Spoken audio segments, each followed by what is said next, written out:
We are finally at the end of the bracket, and trust me, this one was worth the wait. What's good, YouTube? Welcome back to the channel. Today, we are continuing our Scarlet and Violet deck coverage. The last one on our list was Banette. If you wanted to see any of the other decks that have made their way into the bracket, be sure to check out previous videos in the description or on the channel. This deck is a little different. It's a little more out there. So a lot of people see this card and think Vikavolt V, Seismitoad EX. I didn't play with Seismitoad, and I looked at a lot of its tools, and we don't have those in the format. Pokemon hit points have ballooned. You have to get a little clever in order to make item lock a thing.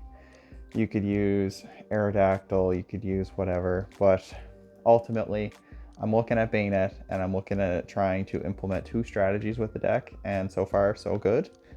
But I am happy to showcase it. That said, let's go. We've got 4 Shuppet. So I'm playing 4 of this one because it's my ideal starter, whether I go first, whether I go second. So Wrapped in Shadows, flip a coin. If heads, your opponent cannot play item cards during their next turn. So if we go first, we'll evolve first. If we go second, we're trying to hope that coin flip pays off and lock them out of item cards. So we want to see that in our active more times than not. And of course, the poster card of the deck, everybody's upcoming menace, Banette EX. Well, this is one of my favorite Pokemon, so getting a chance to actually play with a very good Banette card is exciting. So look at it differently. So Eternal Darkness says your opponent cannot play item cards. It does 30 damage. That's okay. That brings things into range. It forces your opponent to hold resources. Even buying yourself a turn or two is pretty good. But what it has is Poltergeist. For a Psychic and a Colorless, this does 60 damage times the number of trainer cards, not item cards, trainer cards in your opponent's hand. So 6 trainer cards in your opponent's hand, that's 360. That knocks everything out. You'd be surprised at how often that comes up. Once you lock in a deck, like the format is very item reliant, so that'll come up more often than you think. A couple Eternal Darknesses will get you for Poltergeist. But again, so we're trying to lock, we're trying to disrupt, we're trying to slow them down, we are trying to be annoying. So this is the main way we're going to do it. But now, the combo enabler. So we're going to play 3 Zorua. I know. Is this a Zoroark channel? Brandon, what's wrong with you? Trust me on this one. This is probably the cheekiest combination of Zoroark cards you'll see. So we're playing a 3-3 line. Phantom Transformation. Once during your turn, you can choose a stage 1 from your discard pile, discard this Zoroark, and replace it with the one on your bench. Okay, so normally it was just, we used Zoroark in other decks for recovery, okay? These Zoroarks are more proactive. They're more strategic. We have a couple useful ones. First one, Mismagius from Silver Tempest. So Spiteful Magic. If this Pokemon is knocked out from full health, your opponent takes 8 damage counters. And for 1 Psychic Energy, put 2 damage counters on each of your opponent's Pokemon. Alright, so you see, we got a bit of spread there. Brandon loves his spread. I am known for spread. Then we have Hisuian Braviary from the same set. For no energy, put 3 damage counters on each of your opponent's Pokemon that has any damage counters on it. So those are our 2 means of spreading damage. So we have 2 strategies. If we see a deck that's very item reliant and very setup focused, we can use Eternal Darkness, lock them out of the game until we're ready. And when Banette goes down, we'll switch over to a 1 prize deck because we have the Zoroarks, right? Sound good? We have 1 more, Hisuian Sneasler. So as long as this Pokemon is on your bench, your active Pokemon have 2 less retreat. So I actually reconsidered this in a lot of previous builds, but again, this deck is a little more like combo focused, and so we kind of need the option to move around. So it lets all of our Pokemon move around. So when we're done with Banette, we can get it out of harm's way. We don't have to just attack with it until it dies. We can get it out of the way. We can set up Mismagius. We can start peppering in damage and force our opponent to burn up their bosses early. So that's not too bad. We are playing, of course, a 1-1 surprise, surprise, bench barrier Bidoof, and Industrious Incisors Bibarel. So we'd like to top up our hand until we have 5 cards in hand. So at this point, we kind of know what it does. It's just Bidoof propaganda.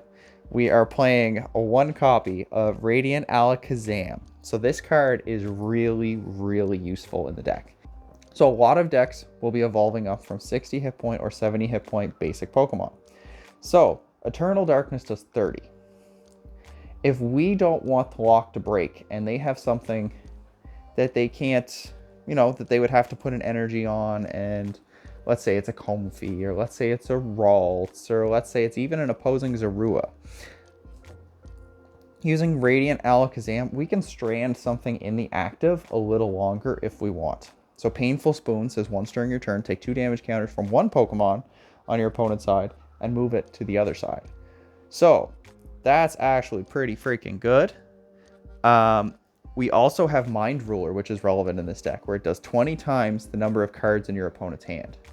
So it's an attacker and it's a damage fixer. So Eternal Darkness, we can lock it. But realistically, we're using Painful Spoons to bring your opponent into range for a strong Poltergeist, for Eerie Voice, for Eerie Cry, any of those attacks to try to weaken everything. We're trying to bring everything down, right? Because once Banette's gone, we have 4 prizes to play with. Then we are playing 1 copy of Medicham V. You know where this one's going. So this one is here for the Yoga Loop. So Yoga Loop says put 2 damage counters on one of your opponent's Pokemon. If you knock that Pokemon out this way, God, that is bothering me, sorry.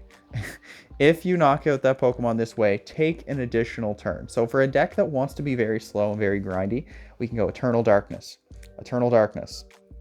then Yoga Loop. And we can Painful Spoons, manipulate damage over to something, and that way we can Yoga Loop and then keep going Eternal Darkness, Eternal Darkness, Eternal Darkness. So you can alternate between Eternal Darknesses and Yoga Loop. Like, I love the combo potential of those 3 cards. So Banette, Kazam, Medicham. Very, very fun. 4 copies of Research. We still need Powerful Draw in the deck. As combo reliant as it is, we still need Powerful Draw. 3 copies of Serena. We are playing a Zoroark base deck. We need the discard. Discard up to 3 cards from your hand. If you do, draw until you have 5. Or switch one of your opponent's benched V. So maybe we strand something with 2 retreat costs. Playing 2 Boss's Orders. So we're going to have 5 ways to push our opponent's Pokemon around to where we want them. It's just Boss Orders, just switch up. Roxanne. So realistically, we're going to be playing our Researches and Serenas early. And then as soon as they take the Banette and they take 1 other prize, we're going to try to Roxanne them. Roxanne spam every turn. Make them deal with an item locked hand and a 2-card hand. So they have to pray that they pull something really, really good off that 2-card hand. It can be very annoying, and it'll buy us more time to set up an additional Yoga Loop. We'll play 1 copy of Miriam. You'd be surprised at how quickly we burn through the Zoroarks. So being able to shuffle 5 Pokemon back in to reuse is very, very good. And then we draw 3 cards. Ultra Ball. Discard 2 cards from your hand. Search for any Pokemon, reveal it, and put it into your hand. Grabs everything in the deck. Synergizes with the Zoroark engine. Synergizes with Industrious Incisors. What's not to like? It's very, very nice. 4 copies of Level Ball. Of course, we play 2 copies of Fog Crystal. So search your deck for Psychic Energy or basic Psychic Pokemon, reveal them, put them into your hand. So this double duties. It grabs Energy, which is what we're playing, Psychic Energy for Mismagius, Shuppet, Banette, Kazam. Hell, even if we have to charge up Medicham. And it also grabs basic Pokemon. So it grabs Shuppets and Kazam. So it's very, very useful.